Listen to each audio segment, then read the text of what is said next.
Prise 2, en fait, partie 2.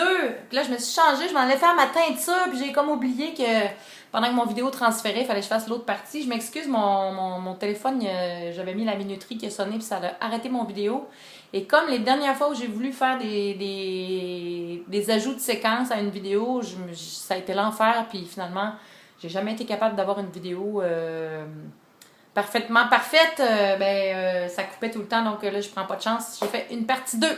Alors, ce que je disais, c'est qu'en 2009, quand j'ai voulu partir apprendre la culture, la musique traditionnelle, la percussion traditionnelle d'Afrique de l'Ouest en Guinée, tout le monde pensait que j'étais tombée sur la tête, tout le monde pensait que j'étais en burn-out, en dépression, que j'allais pas bien, que j'étais sautée sur la tête, que ça allait pas en tout mon affaire, puis que j'avais peut-être des problèmes de santé mentale. Puis moi, j'ai eu une occasion pour partir parce que ma fille a décidé qu'elle allait, ma plus jeune, allait chez son père à Chicoutimi, puis je me suis dit, tabarouette, elle viendra pas souvent, fait que j'en ai parlé à mes filles pour savoir ce qu'elles en pensaient. J'en ai discuté beaucoup avec elles, puis finalement, elles m'ont encouragée dans ce projet-là à aller réaliser mon rêve. Bon, ni une ni l'autre, on a réalisé ce que ce serait de ne pas se voir pendant un an, mais bon, on l'a vécu en cours de route, mais c'est ça, j'ai vendu ma maison, j'ai quitté mon travail, j'ai vendu ma maison, j'ai vendu mes meubles, je me suis organisée, et puis je suis partie en Guinée pendant un an. Après ça, je suis revenue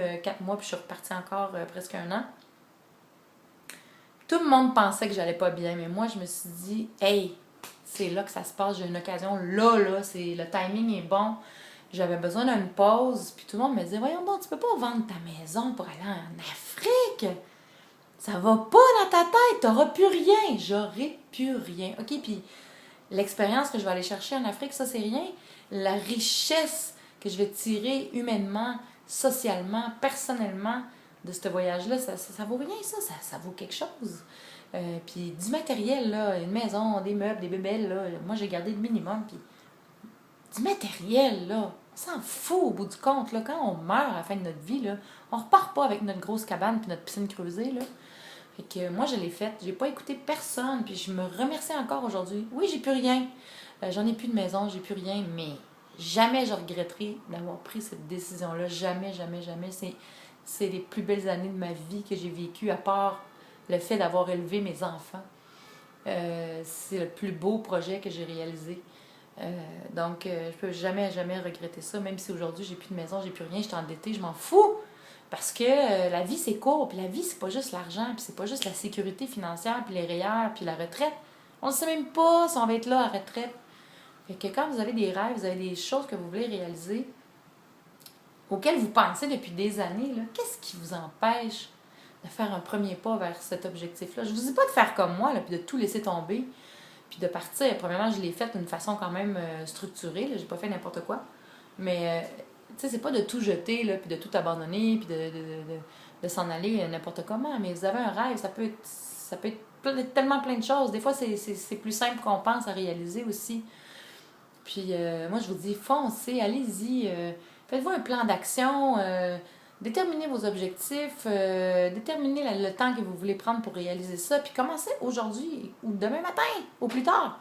Mais à chaque jour, faites un petit quelque chose, même si c'est juste une recherche Internet pour réaliser un projet sur ce que vous voulez faire. Commencez donc par quelque chose, puis peut-être que vous allez vous surprendre vous-même que dans pas longtemps, vous allez être en train de réaliser votre rêve.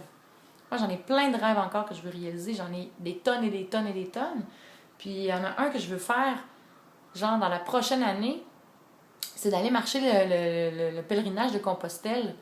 Je veux faire Compostelle depuis 2009 que j'y pense. D'ailleurs, je devais le faire quand je suis partie en 2009 en Afrique, puis finalement, j'ai décidé de maximiser mon temps d'apprentissage de la musique. De toute façon, à 280 livres, je pense que ça aurait été un peu utopique de penser que j'aurais pu réussir à marcher 950 km à 280 livres, à 20-30 km par jour. Je pense que ça n'aurait pas été réaliste.